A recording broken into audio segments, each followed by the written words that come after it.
Hi, my name is Lynn Mayo, and I'm excited to be talking at the Maryland Association of Floodplain and Stormwater Managers.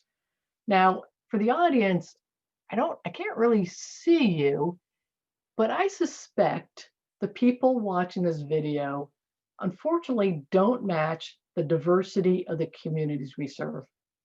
So today I'm excited to talk along with our student, Noran Shaheen, who is the winner of our contest. We're going to talk about ways that we can increase the diversity in floodplain and stormwater management so we start reflecting the diversity of the communities we serve. Now, I want to thank the Maryland Association of Flood and Stormwater Managers for sponsoring the RePicture STEM Student Contest. And Noran Shaheen is a contest winner, so we're excited to have her present. What I'm going to first do is talk about diversity in Maryland and ways to increase diversity in STEM, specifically the RePicture program. Noran is then going to talk about the RePicture program more details, and I'll talk about ways you can help increase diversity in our field. Now, Maryland is a diverse community. I mean, we have up in the western part of Maryland, we have landslides, we have constant flooding or frequent flooding in Annapolis. We have stormwater ponds and agricultural runoff in Kent County, and the Chesapeake Bay is a great resource for the state that we need to protect. And Maryland is a diverse people. 9% of our adults are veterans. 8% of those of us under 65 are disabled, and 31% of Maryland residents are Black or African American. And wouldn't it be great if the diversity of our stormwater and floodplain managers match this diversity of our state residents? So why aren't more floodplain and stormwater managers reflecting the diversity of our communities? Well, another way to ask that is why don't more people choose STEM majors? And I recognize not every stormwater floodplain manager is a STEM major, was a STEM major, but most of us were. So we have to go back to high school. I mean, starts before high school, but let's just talk about high school. In high school, it ends up, students just don't know what do engineers or scientists do. Or they say they want a job that benefits society and they don't associate that with STEM, or they don't think they belong in STEM. They don't think they look like a scientist or engineer. They have a stereotype and they think they don't belong. So what the research says is ways that we can increase students' interest in STEM is let's showcase the breadth of work that scientists and engineers do. Let's highlight the benefits of the work and let's show diverse role models.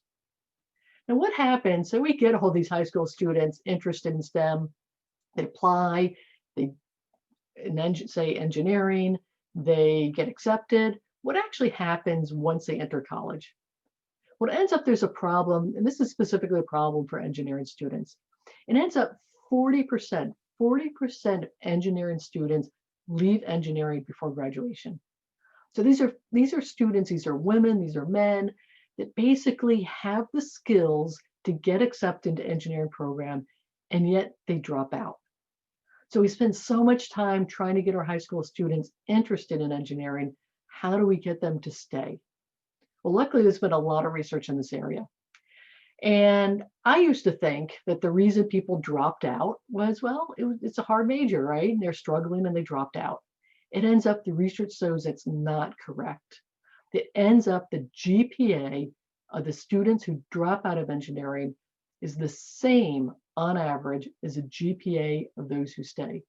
So it's not that the people dropping out find it too hard. There's something else.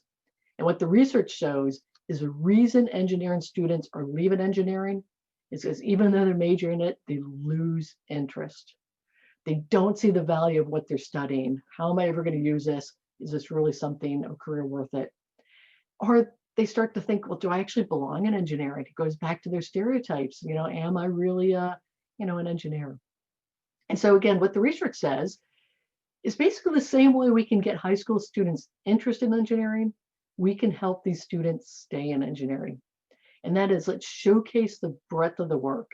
Let's highlight the benefits of the work engineers do.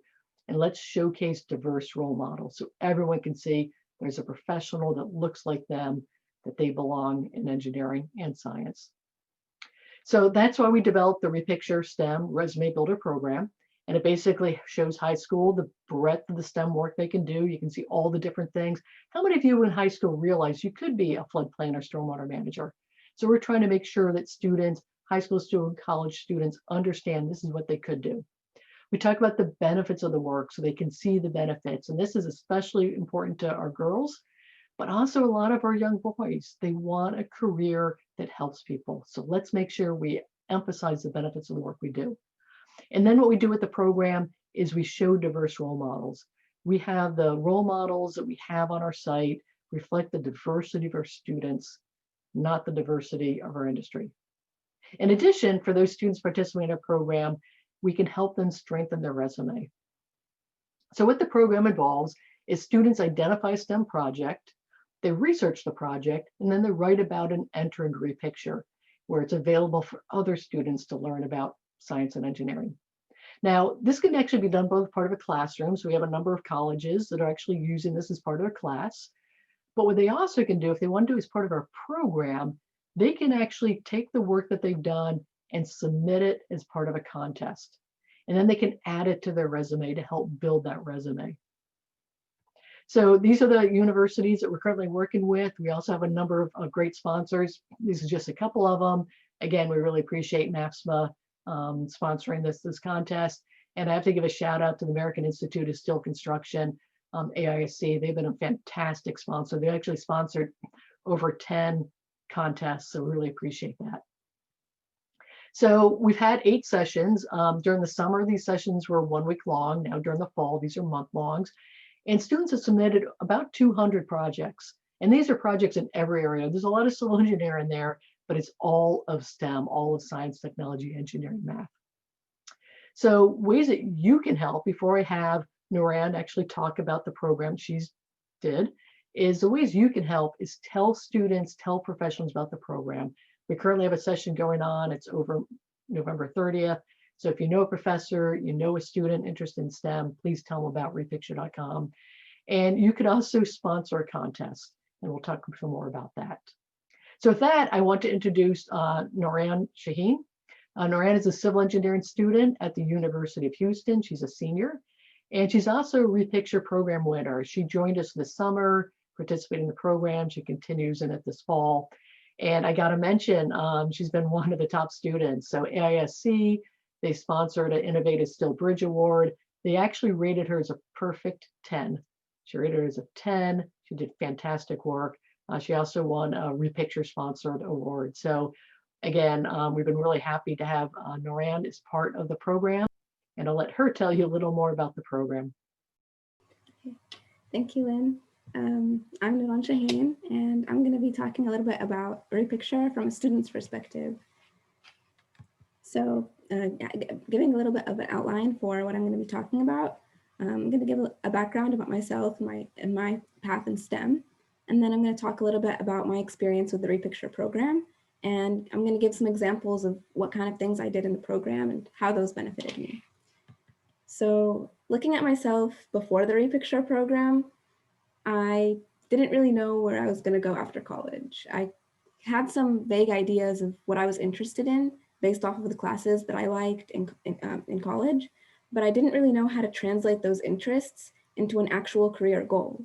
I couldn't imagine what kind of career options were available for me. After participating in the RePicture program, I was actually exposed to a lot of different career options within civil engineering, and I was actually able to see how it would be like to go into each of these different subdisciplines or these different career options. And I was actually able to find a career path that I found aligned with my interests and that I could really see myself, doing and enjoying. And so I wanted to share how RePicture was able to get me from this beginning state to this end state. Having given a little bit of a background about myself and my experience in STEM, I want to talk about the RePicture program and my experience with it.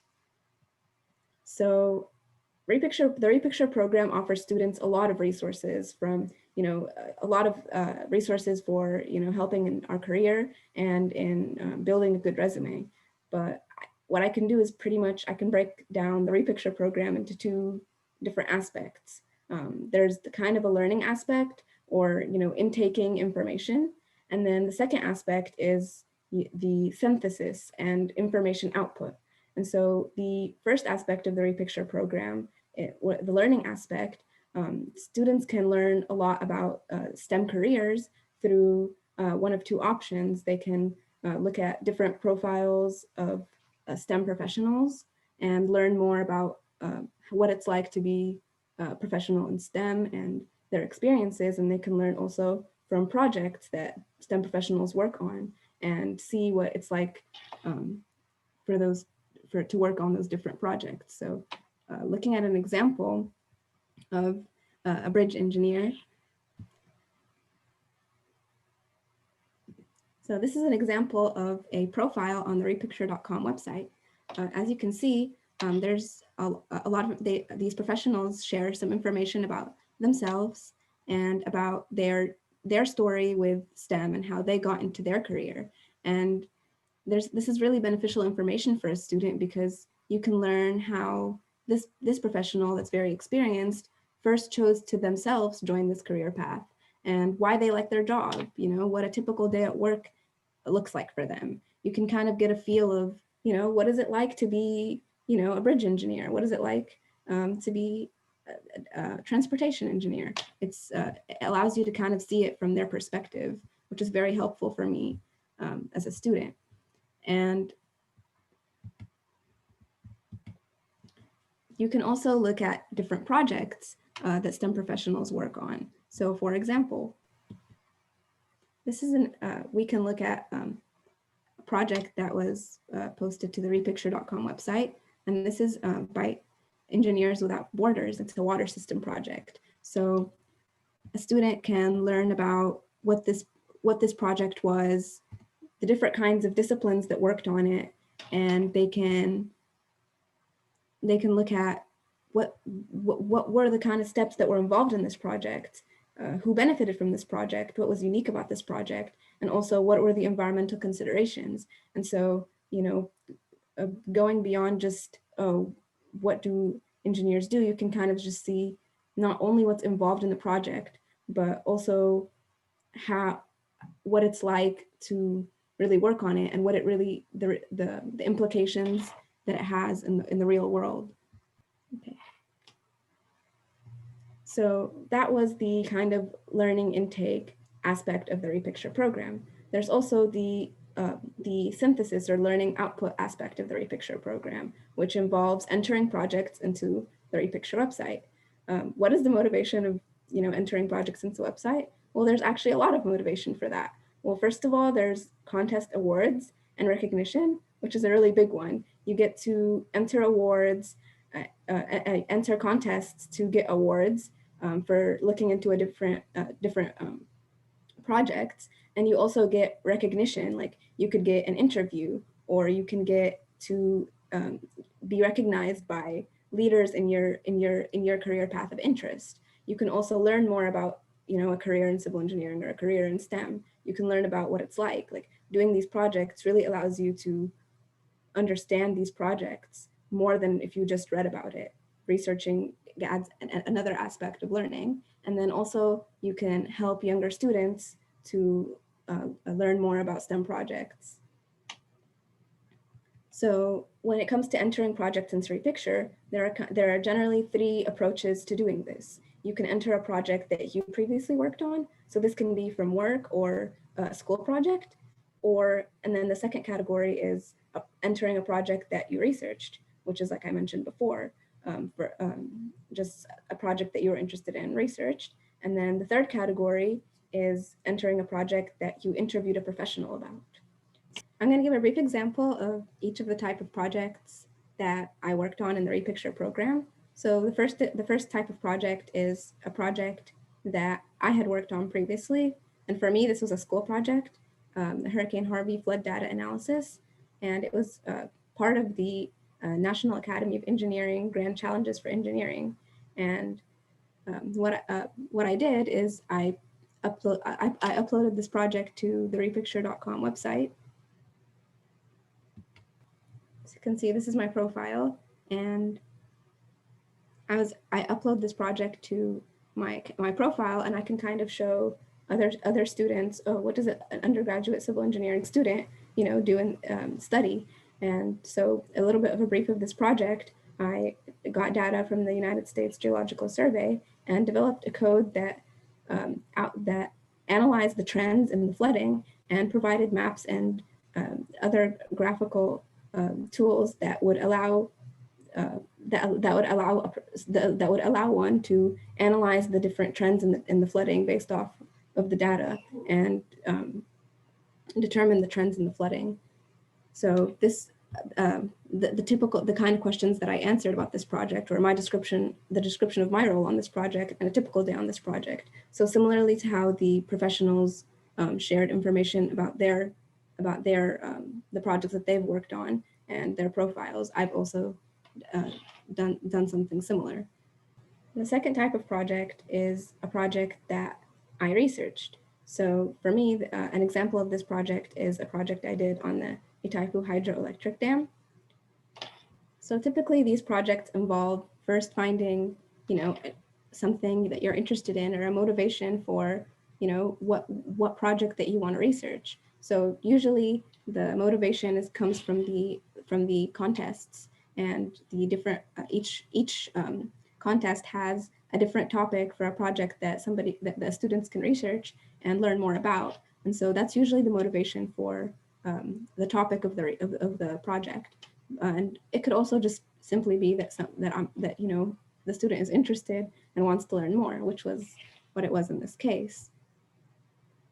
So the second thing, that after choosing the topic for the project, you can the next step is to just research the project and really learn more about who was involved and who was involved in the project, and what were the steps that were involved in the project, what were the challenges. And so you kind of explain all of these things in your write-up, and which gives you yourself what gives me myself when I was uploading this project a better understanding of what really goes into a dam project, and who benefits from this project and the environmental considerations. And by writing up these projects, you actually do learn a lot. And then after doing the write-up for the project, then I can submit this project to be considered for different awards, and then different awards based off of the contests that are available. And then the last type of project is a project that I interviewed a professional about. For me, this was a very rewarding experience, because not only do I get to learn more about the project from a firsthand experience, but I also get to have really get a more close-up view of what it was like to work on the project, and also get personal advice for myself in my career from somebody that has more experience than me. Having said that, what do I want you to take away from what I just said? I want you to know that RePicture can be used as a tool, not only for students, but for companies looking to hire as well. For me, RePicture served as a medium for bridging the gap between what I was learning as a student and the careers that were available in the real world. Not only did it not only does RePicture give students exposure to the different career options that are available in their career path of interest, but it also allows them to discover different career paths that they didn't know that they would be interested in. For companies looking to hire, RePicture can be used as a tool to develop interest in their disciplines and for discovering talent in students early on in their career. As an example of this, my university is a heavily research-based university, and our professors actually gauge interest in research from our freshman year classes. They try to excite the students about research and show them that they can consider a path in research in the future, and that's actually a very successful effort, and they get a lot of students to become interested in that based on those efforts. So similarly, RePicture can be used as a tool to develop interest in different STEM career paths, whether that be in industry or in academia. I lastly want to thank the Maryland Association of Floodplain and Stormwater Managers for allowing me to speak here and for sponsoring this award. I've really benefited from it, and thank you again. Thanks, Noran. That was great. I really appreciate it. I'm going to talk about two more things very quickly. And one is the fact that after participating in the RePicture program, students can actually add it to their resume to show that they have experience in these areas. It's actually why we started the summer program for those students that had internships canceled because of COVID-19. It's an opportunity to still have an opportunity to add some technical experience to their resume. In addition, we're hoping companies will look at RePicture profiles of students so they can see the entire student. There's so much more to a student than what can fit on a one-page resume. So they can look at their profile, learn more about the projects they do, learn more about them as people. Okay, so what can you do to help increase diversity in STEM as well as stormwater and floodplain management? Well, one is just tell students, tell professionals you know that may be interested in helping students discover their discipline, like Noran talked about. They can join repicture.com/students. Professors can contact me. We have dashboards for professors, things like that. And then you can actually go back to your company. And if your company is hiring, please talk to them about considering sponsoring a contest where the prize is an interview for a job position. Now, why is that important? Well, the RePicture contest can help diverse staffs actually get internships and jobs. Too often our internships go to family, friends, neighbors. This is an opportunity that all students have the opportunity. So it's not a matter of who they know, because a lot of underrepresented students, they don't have the connections. They don't have family members that are currently working at engineering companies. So this is an opportunity to broaden who you consider, let everyone have a fair chance at an internship or job. And it also reduces implicit bias by selecting who gets interviewed for a position. It's based on the actual work that the student does, thereby eliminating implicit bias. So we did have a couple companies this summer use the RePicture contest to decide who to interview. This is just one of the CEOs that said, it was a great way to find who is a top-notch candidate. And he admitted the top performers, the high performers, were not who he expected. So again, implicit bias, our perceptions, I think sometimes makes it harder for diverse staff to get positions. So we're hoping people start using repicture.com contests to really eliminate that implicit bias, and let's get the best candidates. So with that, I'll leave up again ways you could help, and Noran and I would love to answer any questions you have.